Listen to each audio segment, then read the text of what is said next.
ونصلي ونسلم على رسوله الكريم. أما بعد فأعوذ بالله من الشيطان الرجيم. بسم الله الرحمن الرحيم.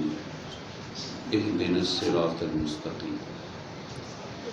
صدق الله مولانا العلي العظيم وصدق رسوله النبي الأمين ونحن على ذلك لمن الشاهدين والشاكرين والحمد لله رب العالمين.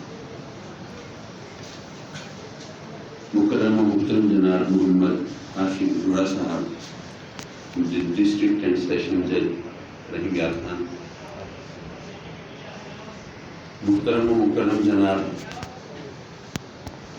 اختر محمود چبور صاحب، ممبر پنجاب بار کونسل، اور میرے کرم فرماؤ مہربان جناب رئیس ممتاز مصطفیٰ صاحب، سابق ممبر پنجاب بار کونسل، اور مکرمی جناب جامع عبدالمجید لاڈ صاحب، صدر بار، محترم جناب محمد جواد عالم قریشی صاحب، سینئر سیول جج رحیم یار خان، محترم سیکرٹری محمد احمد کانجو صاحب، ڈسٹرکٹ بار رحیم یار خان، ذی وقار ذی احتشام وکلاء حضرات، مہمانان گرامی اور مکرم و معزز حاضرین کرام، یقیناً میرے لیے اعزاز ہے کہ مجھے آپ نے یہاں ڈسٹرکٹ بار میں کچھ گفتگو کے لیے یاد فرمایا. ماہ رمضان میں اگرچہ مصروفیات کی نوعیت مختلف ہوتی ہے، لیکن یہ میری سعادت کہ میں آپ کی خدمت میں حاضر ہو پایا. مجھے باقاعدہ کوئی موضوع نہیں سونپا گیا، تو ایسی صورت میں نے چاہا کہ میں آپ سے پوچھنے کی بجائے خود اپنی بھڑاس نکالنے کی کوئی صورت پیدا کر دوں. یہ اس کا کرم ہے، اس کا احسان ہے کہ اس نے ہمیں ماہ رمضان کی ساعتوں سے فیض پانے کی سعادت بخشی ہے. اور اگر آپ غور فرمائیں تو روزے دار جو ہے اس کا پیغام بڑا لاؤڈ ہوتا ہے. ویسے بھی کہتے ہیں کہ actions speak louder than words. ہم اپنے عمل کے ذریعے ایک میسیج دیتے ہیں کہ اگر سخت بھوک کی کیفیت میں جب آنکھیں کو لولا پڑ رہی ہوں، یا شدید پیاس کے عالم میں جب زبان پہ کانٹے کھڑے ہوں، ہم ایک گھونٹ پانی پینے کے لیے یا ایک لقمہ روٹی کھانے کے لیے بھی اللہ کی طرف سے اجازت کے منتظر ہوتے ہیں. تو ایسے میں کوئی بڑا کام ہم اس کی اذن اور اس کی مرضی کے خلاف کیسے کر سکتے ہیں؟ اصل میں سمجھتا ہوں کہ روزے کا یہ پیغام ہے، یہ فلسفہ ہے. اگر ہم اس کو اس روح کے ساتھ اپنائیں تو ہم اس سے صحیح طور پر فائدہ اٹھاتے ہیں. اور اگر ہم نے اس کو ایک ڈائٹ کنٹرول پروگرام کے طور پر لیا ہے تو پھر علیحدہ بات ہے. آج کل چونکہ میں اپنے حلیے اور پس منظر سے جس طبقے کی نمائندگی کرتا ہوں، اس پس منظر میں عرض کروں گا کہ ایک پریویلنگ آبجیکشن اور کمنٹ دیا جاتا ہے کہ جی ہمیں تو یہ مولویوں نے خراب کر دیا ہے، ہمیں پتہ نہیں چلتا کیا کریں، کس کے پیچھے چلیں. ادھر بھی مولوی ہیں، ادھر بھی مولوی ہیں، یہ بھی نماز پڑھتے ہیں، وہ بھی نماز پڑھتے ہیں، یہ بھی قرآن پڑھتے ہیں، وہ بھی قرآن پڑھتے ہیں، یہ بھی حدیثیں پڑھتے ہیں، وہ بھی حدیثیں پڑھتے ہیں، یہ بھی باشرہ دکھائی دیتے ہیں، وہ بھی شریعت کے ٹھیکیدار نظر آتے ہیں. اب یہ ان پر فتوے لگاتے ہیں، وہ ان پر فتوے لگاتے ہیں. کیا کریں، کس کے پیچھے چلیں؟ ہم تو گھن چکر بن گئے. ہمیں تو ان کے جھگڑوں نے کہیں کا نہیں چھوڑا. ہمیں تو گویا دین سے بیزار کر دیا لوگوں نے. عام طور پر اس قسم کی گفتگو ہوتی ہے، اور میں سمجھتا ہوں کہ کسی حد تک اس میں جان بھی ہوتی ہے، کیونکہ لوگ واقعی اس سے بیزار ہوتے ہیں. لیکن میں عرض کروں گا کہ اگر آپ غور فرمائیں تو اس مسئلے کو رب کائنات نے قرآن مجید میں بہت اطمینان بخش طریقے سے حل فرمایا ہے. صرف اپنے زاویہ نظر کی بات ہے. زاویہ نظر کے حوالے سے مجھے ایک بات یاد آئی، وہ میں کہتا چلوں. ابھی پچھلے دنوں میرے علم میں یہ بات آئی تھی کہ ایک پاکستانی ہمارے انگلینڈ گئے ظاہر روزی کمانے کے چکر میں. ان کے پاس اتنے وسائل نہیں تھے کہ علیحدہ کوئی اپارٹمنٹ لے کے رہتے. تو کسی وہاں کا انگریز جوڑا تھا کوئی، اس کے ساتھ پیئنگ گیسٹ کے طور پر انہوں نے رہائش کر دی. ایک دن وہ انگریز جوڑا، ان کا ایک بچہ تھا 9-10 سال کا، تو انہوں نے کہا کہ جی اگر آپ آج گھر پر ہو تو ہم اپنے بچے کو چھوڑ جائیں گے، ہمیں ذرا کہیں کام سے جانا ہے، اور اگر آپ کی کوئی مصروفیت ہے تو ظاہر ہے کہ ہم مینیج کریں گے جیسے بھی. ہمارے پاکستانی بھائی نے کہا جی کوئی مسئلہ نہیں، میں آج گھر پر ہی ہوں، آپ بچے کو چھوڑ دیں گے. ان لوگوں کے جانے کے بعد بچے کو پیاس لگی، وہ کچن میں گیا پانی پینے کے لیے، تو اتفاق سے وہ شیشے کا گلاس پانی پینے کا وہ اس کے ہاتھ سے سلپ ہوا، گر گیا اور ٹوٹ گیا. وہ تھوڑا گھبرایا تو ہمارے پاکستانی بھائی نے اس کو تسلی دی کہ نہیں بیٹے پریشان ہونے کی ضرورت نہیں ہے، وہ پیرنٹس آئیں گے ان سے کہہ دینا کہ انکل سے ٹوٹا ہے، میں بھی اون کر لوں گا ہم اس سے ٹوٹا ہے، میں بلکہ نیا گلاس بھی لا دوں گا، بات ختم ہو جائے گی. کہا ٹھیک ہے. جب وہ والدین آئے، انہوں نے گلاس ٹوٹا ہوا دیکھا، پوچھا تو بچے کو جس طرح انہوں بتایا تھا اس نے کہہ دیا گلاس انکل سے ٹوٹا ہے. اس نے بھی کہا جی ٹھیک ہے مجھ سے ٹوٹا ہے، میں لا دوں گا کل. بات آئی گئی ہو گئی. اگلے دن صبح ارلی ان دا مارننگ کسی نے ناک کیا پاکستانی کا دروازہ. یہ پہلے پریشان ہوا اتنی جلدی کون آ گیا. دروازہ کھولا تو وہی کپل کھڑا ہے. وہ کہتا ہے کہ جی معاف کیجیے، ہم نے تو آپ کو بہت اچھا آدمی سمجھا تھا، لیکن ہمیں سمجھ نہیں آ رہی، آپ کے جانے کے بعد جب رات کو آپ آ گئے اپنے بیڈ روم میں تو ہمارے بچے نے ہمیں بتایا کہ گلاس تو اس سے ٹوٹا تھا، آپ سے نہیں. تو ہم چند گھنٹوں کے لیے بچے کو چھوڑ کے گئے، آپ نے اتنی دیر میں اس کو جھوٹ بولنا سکھا دیا اور اس کو یہ بتا دیا کہ اپنا الزام کسی اور کے سر تھوپ کے آدمی خود بے گناہ بن سکتا ہے. تو معاف کیجیے، چند گھنٹوں میں آپ نے اس کے اخلاق کی ایسی کی تیسی کر دی. اگر آپ زیادہ یہاں رہیں گے تو پتہ نہیں کیا کریں گے. تو آپ مہربانی کریں، ہمیں آپ کی یہاں پہ پریزنس نہیں چاہیے، آپ یہاں سے بوریے بستر بول کر ہی تشریف لے جائیں. یہ سوچ کے زاویے ہیں نا. میں سوچ رہا تھا ہمارا وہ پاکستانی بھائی بعد میں اپنے دوستوں میں یا فیملی ممبر میں بیٹھ کے کہہ رہا ہوگا یار یہ نیکی کا زمانہ ہی نہیں، میں نے اس کا الزام اپنے سر لے لیا، قصور اپنے سر لے لیا. میں جناب پیسے بھی خرچ کر رہا تھا، گلاس خرید کے لا رہا تھا اور انہوں نے مجھے الزام دے دیا دیکھیے کہ نیکی کا زمانہ ہی. تو یہ زاویہ نظر کی بات ہوتی ہے. تو اگر ہم ذرا تھوڑا سا لچک پیدا کر کے سوچنا شروع کریں تو ممکن ہے وہ باتیں ہماری سمجھ میں آ جائیں جو ادروائز نہیں آتی. حضرات مکرم، میں یہ عرض کر رہا تھا کہ یہ جو اعتراض ہے اس کا جواب رب کائنات نے قرآن مجید میں ہمیں دیا ہے، اور مجھے اعتماد ہے کہ اگر ہم کٹ حجتی پہ نہ اتریں، ضد نہ پکڑیں، تو انشاءاللہ والعزیز اس مسئلے کو یہاں سے حل کر کے اٹھیں گے. قرآن مجید میں پہلے پارے میں سورہ بقرہ میں آیت ہے یضل بہ کثیرا و یہدی بہ کثیرا. رب کائنات نے فرمایا کہ قرآن سے گمراہ ہونے والے بھی بہت ہیں اور ہدایت پانے والے بھی بہت ہیں. اچھا یہ قرآن ہے، اللہ کا کلام ہے، اس لیے ظاہر ہے ہم کچھ نہیں کہہ سکتے. ادروائز اگر کسی عالم کا قول ہوتا، کسی مفکر نے کہا ہوتا، کسی خطیب نے جوش خطابت میں کوئی ایسی بات کی ہوتی تو ماشاءاللہ فتوے جاری ہو رہے ہوتے، آستینیں چڑھائی ہوئی ہوتی، ممکن ہے خودکش حملوں کا بھی پروگرام ہو رہا ہوتا. یہ کیسا شخص ہے، یہ کہتا ہے قرآن سے نعوذ باللہ کوئی گمراہ ہو سکتا ہے؟ قرآن تو مینارہ نور ہے، قرآن تو منبع رشد و ہدایت ہے، قرآن تو مخزن علم و حکمت ہے. قرآن سے بھی اگر کوئی گمراہ ہو تو پھر ہدایت کہاں سے ملے گی؟ لیکن یہ تو اللہ کا کلام ہے، اب اس پر تو ہمیں ظاہر ہے کہ اعتراض تو نہیں کر سکتے، بلکہ اس پر غور کرنا پڑے گا اس میں وہ کون سی حکمت ہے جس کے تحت رب کائنات نے ارشاد فرمایا. اگر آپ غور کریں تو جتنے بھی فرقے ہیں، بلکہ جو فرقے جیسے مرزائی ہیں وہ فرقہ تو نہیں ہے، وہ تو علیحدہ مذہب ہے، وہ بھی جب اپنے مذہب کی ایتھینٹسٹی کو، سچائی کو، صداقت کو ثابت کرنے کے لیے چلتے ہیں تو سب کے سب قرآن سے دلیلیں پیش کر رہے ہوتے ہیں، قرآن کی آیتیں سامنے لا رہے ہوتے ہیں. اور ایک عام آدمی سوچتا ہے یار یہ قرآن پڑھ رہا ہے کیا کروں، قرآن کو کنٹ تو نہیں کر سکتا میں. لیکن غور کیجئے کہ رب کائنات نے 1500 سال پہلے بتا دیا تھا کہ جو بھی قرآن پڑھے آنکھیں بند کر کے اس کے پیچھے مت چل پڑنا. یاد رکھو قرآن سے ہدایت پانے والے اگر ہیں تو گمراہ ہونے والے بھی بہت ہیں. تو پتہ یہ چلا کہ یہ آیت تو دراصل قرآن کی صداقت اور سچائی کا منہ بولتا ثبوت ہے. اللہ نے ہمیں پہلے ہی بتا دیا تھا کہ قرآن پڑھ کے تمہیں لوگ بلائیں گے تو ہر ایک بلانے والا، اپنے پیچھے چلنے کی دعوت دینے والا اور تمہیں راستہ دکھانے والا، ہر ایک وہ ہدایت پر نہیں ہوگا. مولا یہ تو نے بتا دیا کہ ہر ایک ہدایت پہ نہیں ہوگا، اور ہم ذرا دیکھ بھال کے چلیں، اس کے پیچھے چلنے سے پہلے ذرا طے کر لیں اس کو قرآن سے ہدایت ملی یا نہیں ملی. لیکن مولا یہ مولویوں کے بارے میں ہم کیسے فیصلہ کریں گے کس کو ہدایت ملی کس کو نہیں ملی؟ یہ مشکل مرحلہ ہے، یہ تو ہم سے طے نہیں ہوگا. تو رب کائنات نے گویا یہ فرمایا کہ اے میرے بندو جب میں ہدایت دینے والا ہوں تو پھر تمہیں بھٹکنے کی گنجائش نہیں بچے گی. تو اس نے ہمیں ہدایت کا راستہ دیا، اور چونکہ ہدایت بنیادی چیز تھی تو اس مقام پر قرآن میں ہدایت کا راستہ عطا فرمایا جو کہ ہر مسلمان بچے کو زبانی یاد ہوتی ہے.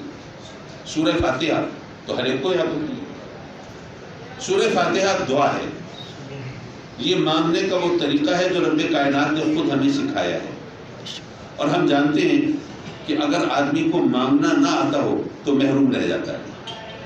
اگر کوئی مانگتا ہو، بھکاری ہو، وہ شاعر نے کہا تھا کہ ہم ماتھے پہ بل ڈال کے بازار سے گزرے. ہم ماتھے پہ بل ڈال کے بازار سے گزرے، ہم جیسے فقیروں کو کوئی دے بھی تو کیا دے. اگر تیوریاں چڑھا کے ماتھے پہ بل ڈال کے گردن تان کے سینہ اکڑا کے اگر چلیں گے تو ظاہر ہے کون بھیک دے گا. اگر کچھ لینا ہے تو عاجزی کرنی پڑے گی، انکسار کرنا پڑے گا، جھکنا پڑے گا. تو مانگنے کا طریقہ اگر نہ آتا ہو تو آدمی محروم رہ جاتا ہے. رب کائنات نے گویا یہ فرمایا کہ اے میرے بندو مجھے یہ گوارا نہیں کہ میرے بندے کوئی صرف اس وجہ سے میری رحمت سے محروم رہ جائیں کہ انہیں مانگنا نہیں آتا تھا. چلو مانگنے کا سلیقہ میں خود سکھا دیتا ہوں. آپ جانتے ہیں جب کسی سے لینا ہو پہلے اس کی تعریف کی جاتی ہے کہ آپ بڑے سخی ہیں، بڑے فیاض ہیں، بڑے دیالو ہیں. دنیا کہتی ہے جو بھی آپ کے دروازے پہ آتا ہے وہ خالی نہیں جاتا ہے. میں بھی بڑی آس امید لگا کے آیا ہوں. پہلے تعریف کرتے ہیں، پھر ذرا اپنی بے کسی لاچاری کا نقشہ کھینچتے ہیں کہ میں بڑا غریب ہوں، نادار ہوں، کلاش ہوں، کنگال ہوں، مفلس ہوں، بے حیثیت ہوں، گھر میں دانے مک گئے ہیں، بچے بے روزگار ہیں، بچیاں جہیز نہ ہونے کی وجہ سے گھر میں بیٹھی ہیں، کروں تو کیا کروں. اپنی بے کسی لاچاری کا نقشہ کھینچنے کے بعد پھر جو مانگنے گئے ہو، جو ضرورت ہے تمہاری، جو سوال کرنا ہے وہ کرو تو کچھ نہ کچھ مسئلہ حل ہو جائے گا. یہ طریقہ ہے. تو رب کائنات نے بھی ہمیں مانگنے کا سلیقہ سکھایا کہ پہلے میری تعریف کرو، الحمدللہ رب العالمین. اگر آپ غور کریں تو رب کائنات نے اس مختصر سی آیت میں ایک چھوٹے سے جملے میں دنیا بھر کی تعریفیں سمو کے رکھ دی. وہ کیسے؟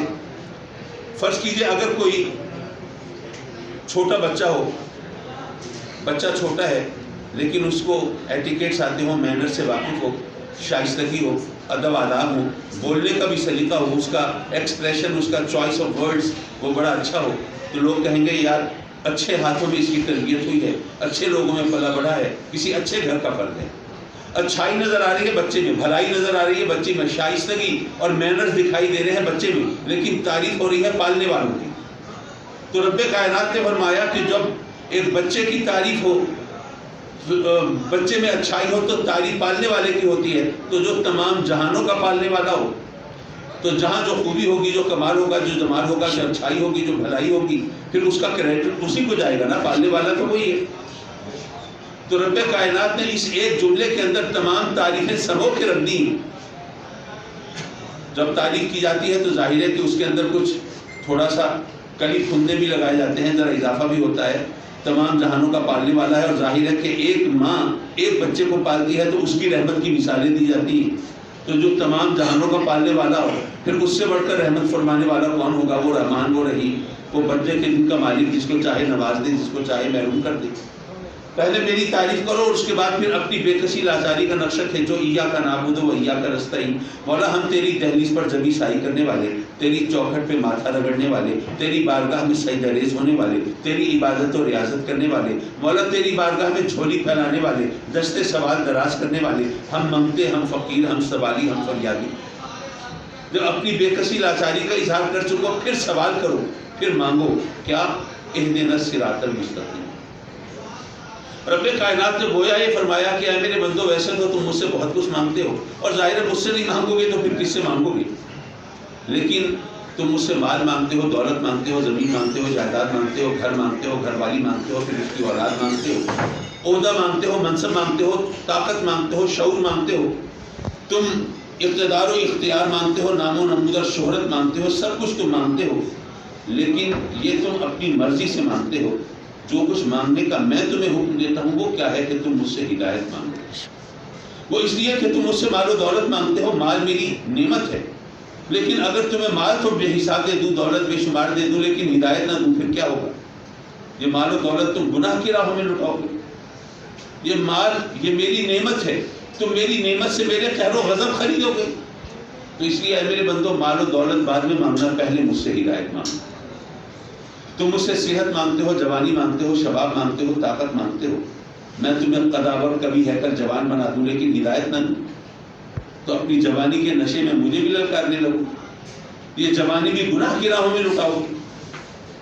تو اے میرے بندو، تم مجھ سے اولاد مانگتے ہو، بڑھاپے کی بیساکھی مانگتے ہو، امیدوں کا مرکز اور سہارا مانگتے ہو، میں تمہیں قابل رشک جوان بچوں کا باپ بنا دوں، لیکن ان بچوں کو ہدایت نہ دوں تو وہ اولاد جس کی وجہ سے تمہیں سر اٹھا کے چلنا تھا، انہی کے باعث تم سر جھکا کے چلو گے۔ اس لیے اولاد بھی بعد میں مانگنا، پہلے مجھ سے ہدایت مانگنا۔ تم مجھ سے ہدایت مانگ رہے ہو تو میں تو ہدایت ضرور دوں گا۔ اچھا ضرور کیوں دوں گا؟ یہ بھی بات سیدھی سی ہے، لیکن بعض اوقات سامنے کی بات ہم نظر انداز کر جاتے ہیں۔ فرض کیجیے آپ بازار میں جا رہے ہو، کوئی بھکاری آواز لگایا، اللہ کے نام کے 10 روپے دیتے جاؤ، آپ نہ دیں گے تو آپ پر کوئی فتویٰ تو نہیں لگے گا، کوئی برا بھلا تو نہیں کہے گا، آپ کی مرضی، آپ نے نہیں دیے، پتہ نہیں آپ کی جیب میں تھے نہیں تھے، یا جو بھی وجہ تھی آپ نے نہیں دیے، کوئی مسئلہ نہیں۔ لیکن اگر آپ خود کسی بھکاری کو بلا کے اس سے کہیں کہ تم ایسا کرو، مجھ سے 10 لاکھ روپے مانگ لو، وہ تو حواس باختہ ہو گیا۔ پہلے تو پھٹی پھٹی آنکھوں سے دیکھتا رہا، پھر وہیں پہ قدموں میں گرا، پاؤں پکڑے، غریب نواز بندہ، پرور اقبال کرم فرمائے، مہربانی کریں، مجھے 10 لاکھ روپے دے دیں، میں میرے بچے ساری زندگی آپ کو دعائیں دیں گے اور رب کی بارگاہ میں التجا کریں گے، اللہ آپ کو بہت نوازے، مہربانی کرے 10 لاکھ روپے دیں۔ آپ پہ جناب منہ پھیرے چل پڑے، جاؤ بابا معاف کرو۔ اب اس کو برا بھلا کہیں گے کہ نہیں کہیں گے؟ کہیں گے۔ کیوں؟ پہلے اس نے 10 روپے مانگے تھے ٹوٹل، آپ نے نہیں دیا، کسی نے برا نہیں کہا، یار دیکھو کتنا بخیل ہے، کنجوس ہے، 10 روپے بھی اللہ کے نام پر اس کی جیب سے نہیں نکلے، کسی نے برا نہیں کہا۔ اب 10 لاکھ روپے نہیں دے رہے تو لوگ برا کہہ رہے ہیں، کیوں؟ وہ اس لیے کہ اگر مانگنے والا اپنی مرضی سے مانگے تو سخی کی دینے والے کی مرضی ہے، چاہے دے چاہے نہ دے۔ لیکن اگر سخی خود کہے کہ مجھ سے ہی مانگو اور پھر کوئی سوال کرے تو اب اگر نہیں دے گا تو پھر باتیں تو بنے گی، آوازیں تو کسے جائیں گی، لوگ کہیں گے میاں اگر اتنی اوقات نہیں تھی، اتنی حیثیت نہیں تھی تو اس فقیر سے، اس بھکاری سے کیوں مذاق کیا؟ تمہیں شرم نہیں آتی؟ کوئی مانگنے والا اپنی مرضی سے مانگے، دینے والے کی مرضی، چاہے دے چاہے نہ دے۔ لیکن اگر دینے والا خود کہے کہ مجھ سے یہ مانگو، پھر کوئی سوال کرے تو اب دینے والے پر لازم ہے ضرور دے، نہیں دے گا تو الزام تو آئے گا، باتیں تو بنے گی، فکرے تو کیسے جائیں گی؟ اب ہم جو رب کی بارگاہ میں عرض کرتے ہیں اہدنا الصراط المستقیم، تو اپنی طرف سے تو نہیں کہتے، اس کے کہنے پہ کہتے ہیں، پھر ویسے کہیں نہ کہیں، لیکن ماشاءاللہ پاک صاف ہو کر، باوضو ہو کر، اس کے گھر میں پہنچ کے اس کی بارگاہ میں دستبستہ کھڑے ہو کر تو کہتے ہیں نا اہدنا الصراط المستقیم۔ تو کیا ہر ایک وہ جو اہدنا الصراط المستقیم کہتا ہے، ہر ایک کو ہدایت مل جاتی ہے؟ ہر ایک کو تو نہیں ملتی۔ ہم دیکھتے ہیں، اپنی آنکھوں سے دیکھتے ہیں، قادیانی مرزائی بھی تو یہ آیت پڑھتے ہیں، ہدایت تو نہیں ملی۔ اب کیا اللہ کو الزام دے، اس پر آوازیں کسی؟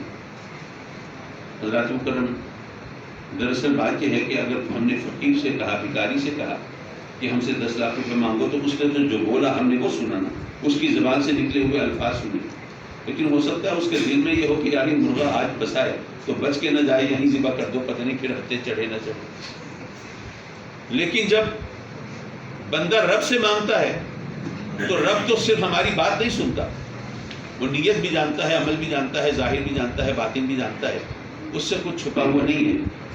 تو اس لیے جب بندہ اس سے مانگتا ہے تو وہ جانتا ہے کہ یہ واقعی مجھ سے ہدایت مانگ رہا ہے، یا اس کو یہ سورت، یہ نماز اس کے والدین نے، اس کے بزرگوں نے بچوں میں رٹوا دی تھی، یہ رٹی رٹائی سورت اس کی زبان پہ جاری ہے، لیکن اس کا مفہوم اس کے ذہن میں نہیں ہے، اس کو پتہ ہی نہیں کہ یہ کہہ کیا رہا ہے، اس کی زبان پہ کچھ اور ہے، ذہن میں کچھ اور ہے، بولتا کچھ اور ہے، مانگتا کچھ اور ہے۔ مجھے یقین ہے، میرا ایمان ہے کہ اگر سچے دل سے بندہ اس سے ہدایت مانگے ضرور ملے گی، وہ اس لیے کہ اس کے کہنے پر مانگ رہے ہیں تو وہ ضرور عطا فرمائے گا۔ لیکن اس میں ایک مشکل یہ ہے کہ ہم تو ہدایت مانگے کہ ہمیں مل جائے گی، لیکن ہمیں پتہ کیسے چلے گا کہ اب ہمیں ہدایت مل گئی؟ ذرا پہلے ہم اگر ڈاما ڈول کے تھوڑے سے ادھر ادھر تھے تو اب آ گئے ہیں سیدھے راستے پر، کیا وحی آئے گی ہمارے اوپر؟ کیا جبریل آ کے بتائیں گے؟ کیا الہام ہوگا؟ ظاہر ہے کہ یہ سلسلہ تو نہیں ہو سکتا۔ تو مولا یہاں پر آخر سب کے سب بھٹکے ہوئے تو نہیں ہیں، تو جو حق پر ہے ان کو بھی تو لوگ برگلاتے ہیں. اب تو نے خود فرمایا کہ قرآن پڑھ کے بھی گمراہ ہونے والے بھی ہیں. تو قرآن پڑھ کے لوگ کہتے ہیں اور ہمارے پیچھے چلو, تو وہ لوگ جو پہلے ہدایت پر ہے, سیدھے راستے پر ہیں, نہ جانے ان لوگوں کے بہکاوے میں آگے ادھر ادھر ہو جاتے ہوں. تو مولا ہمیں کیسے پتہ چلے کہ ہمیں ہدایت مل گئی؟ تو رب کائنات نے گویا ہی فرمایا کہ جب اے میرے بندو جب مجھ سے ہدایت مانگی ہے تو اتنی آسانی سے دوں گا کہ پھر بھٹکنے کی گنجائش نہیں بچے گی. وہ کیسے؟ جب تم مجھ سے ہدایت مانگو تو خود اپنی زبان سے کہو صراط الذین انعمت علیہم, مولا ان کی راہ پر چلا دے جن پر تو نے انعام فرمایا. بے شک بے شک. اچھا یہ کتنا آسان راستہ ہے. ممکن ہے کچھ دوستوں کی وضاحت کے سامنے مجھے وضاحت کی ضرورت پڑے. فرض کیجئے کہ یہاں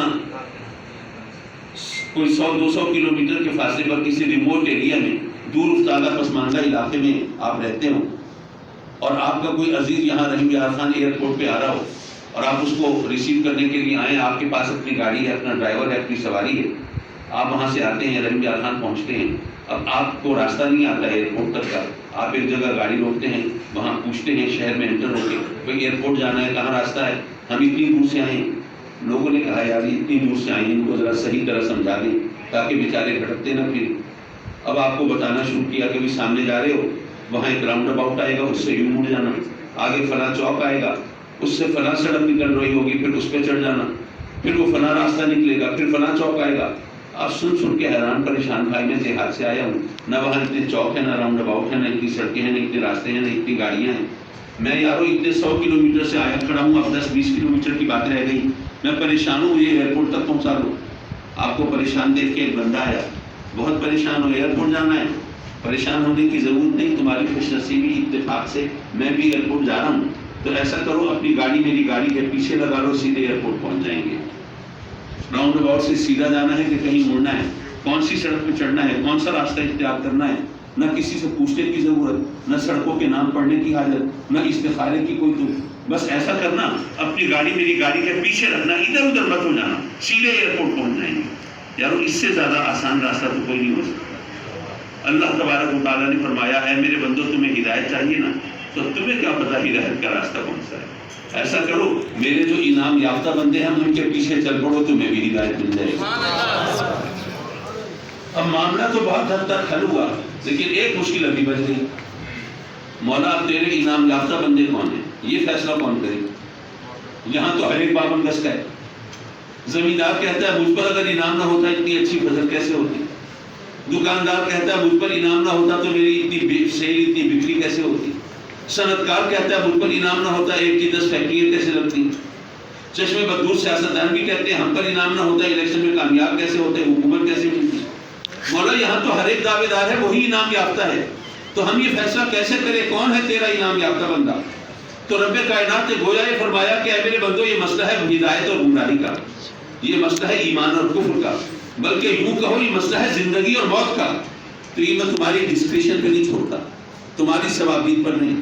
یہ مسئلہ قرآن میں خود حل کر دیتا ہوں. میرے انعام یافتہ بندے کون ہیں. قرآن کی تفسیر خود قرآن کر رہا ہو, اس سے بہتر تفسیر تو ممکن نہیں. رب کائنات نے قرآن میں بتایا وَمَن يُطِعِ اللَّهَ وَالرَّسُولَ فَأُولَٰئِكَ مَعَ الَّذِينَ أَنْعَمَ اللَّهُ عَلَيْهِمْ مِنَ النَّبِيِّينَ وَالصِّدِّيقِينَ وَالشُّهَدَاءِ وَالصَّالِحِينَ. انعام یافتہ بندے کون ہیں؟ وہ نبی ہیں, وہ صدیق ہیں, وہ شہید ہیں, وہ صالحین ہیں. یہ ہیں انعام یافتہ بندے. ان کے پیچھے چلو گے تو ہدایت ملے گی. اچھا نبی تو نبی ہے, ظاہر ہے اس کے بارے میں تو کوئی کنفیوژن نہیں بچا. آج کل ماشاءاللہ ختم نبوت کے حوالے سے اس کی ڈیٹیل مزید بتائی جا چکی. تو نبی کے بارے میں تو کوئی ایمبیگویٹی نہیں, کوئی ابہام نہیں, کوئی گڑبڑ نہیں. اور پھر ظاہر ہے کہ ہم مقام نبوت تک تو نہیں پہنچ سکتے, ایڑی چوٹی کا زور لگا لیں کچھ بھی کر لیں. باقی بچے صدیق, شہید اور صالح. اب ویسے تو ان کے مراتب میں فرق ہے, تھوڑا فرق صحیح لیکن ہے. لیکن اگر میں وہ فرق بیان کرنے چلوں تو جیسے وہ شاعر نے کہا تھا کہ میری تھوڑی سی سمجھ بھی اڑ گئی, میری تھوڑی سی سمجھ بھی اڑ گئی, مجھ کو اس کثرت سے سمجھایا گیا. بہت زیادہ سمجھانے کی بات ہو تو پھر آدمی سمجھ نہیں پاتا, وہ الجھ جاتا ہے, کنفیوز ہو جاتا ہے, پریشان ہو جاتا ہے. تو یہاں پہ ماشاءاللہ اہل علم ہیں وہ اگر اجازت دیں تو صدیق، شہید اور صالح، ان تینوں کو میں لفظ ولی سے تعبیر کر سکتا ہوں۔ صدیق بھی ولی ہے، کوئی ولی اللہ کے دوست کو کہتے ہیں، اللہ کا محبوب، اللہ کا دوست، اللہ کا مقرب۔ تو جو صدیق ہے وہ بھی اللہ کا محبوب اور مقرب ہے، جو شہید ہے وہ تو اس کے نام پہ سر کٹا کے اس کی بارگاہ میں جا رہا ہے، وہ بھی اس کا دوست، اس کا مقرب ہے، اس کا محبوب ہے۔ اسی طرح جو صالح ہے، جس نے دنیا کو اس طرح نہیں برتا اور استعمال کیا، بلکہ اپنے رب کے حکم کے مطابق اس نے اس دنیا کو استعمال کیا ہے اور اس میں رہا ہے، تو یہ تینوں کو ہم ولی کہہ سکتے ہیں۔ تو اللہ نے فرمایا کہ اگر تمہیں ہدایت چاہیے تو کیا کرو، میرے انعام یافتہ بندوں کے پیچھے چلو۔ انعام یافتہ بندے کون ہیں؟ وہ میرے نبی ہیں اور میرے ولی ہیں۔ اب مسئلہ کرسٹل کلیئر ہو کر ہمارے سامنے آ گیا ہے۔ ایک مسئلہ اب آپ کو طے کرنا ہے، ظاہر ہے کہ کچھ نہ کچھ ہمیں کرنا ہی ہوگا۔ اللہ نے گویا فرمایا کہ اے میرے بندو تمہیں ہدایت چاہیے نا، تو ہر قرآن پڑھنے والا تو ہدایت یافتہ نہیں ہوتا، تو قرآن پڑھ کے گمراہ ہونے والے بھی ہیں، تو قرآن پڑھ کے ہدایت کس کو ملے گی؟ جو میرے انعام یافتہ بندوں کے پیچھے چلے گا۔ انعام یافتہ بندے کون ہیں؟ وہ میرے ولی ہیں اور میرے نبی ہیں۔ تو اب اتنی زحمت تم کر لو کہ جو قرآن پڑھ کے تمہیں دعوت حق دے رہا ہو، تم ذرا اتنا فیصلہ کر لو کہ یہ قرآن پڑھ کے یہ نبیوں اور ولیوں کے پیچھے چلتا ہے تو اس کو ہدایت ملی ہے، اس کا دامن پکڑ لو۔ اور اگر یہ قرآن پڑھ کے نبیوں اور ولیوں کو ہدف تنقید بناتا ہے، یہ نبی سے بھی خطا کا امکان ممکن ہے، رسول سے بھی گناہ کا ارتکاب ہو سکتا ہے۔ تو کسی میں کیا اتنی عقل نہیں ہے کہ کہے کہ جن کے نقش قدم کے سستے میں ہمیں ہدایت ملنی ہے، اگر وہ بھی گمراہ ہو سکتے ہیں تو ہمیں تو ہدایت کا خیال ہی چھوڑ دینا چاہیے۔ تو ہمیں بالکل 2 اور 2 4 کی طرح نتیجہ مل گیا کہ قرآن پڑھنے والے بہت ہیں، لیکن جو قرآن پڑھ کے نبیوں اور ولیوں کے پیچھے چلے اس کو ہدایت ملتی ہے، اور جو نبیوں اور ولیوں کو ہدف تنقید بنائے اور اپنی عقل کو اپنے کل سمجھے، تو اس کا مطلب یہ ہے کہ قرآن تو پڑھ رہا ہے لیکن قرآن سے اس کو ہدایت نہیں ملی۔ میرے آقا کریم حضور علیہ الصلوۃ والسلام تشریف فرما ہوئے دنیا میں، اب یہاں پر ایک عام آدمی سوچتا ہے کہ وہ ہستی جس کے بارے میں ہمیں بتایا گیا کہ چاند کے 2 ٹکڑے کر دیے اپنے اشارے سے۔ اچھا یہاں پر بھی میں اپنی بھی ایک بات کرتا چلوں، پہلے میں بڑا کنفیوز ہوا کہ یہ بات کچھ سمجھ میں نہیں آئی۔ چاند کے 2 ٹکڑے کر دیے، سورج کو الٹے پاؤں پھرا دیا، پتھروں سے کلمہ پڑھا دیا، جناب جانوروں سے سجدے کرا لیے، اور پانی کو اپنی مقدس انگلیوں سے جاری فرما دیا، بالوں کو اشارہ کیا، وہ پھٹتے چلے گئے۔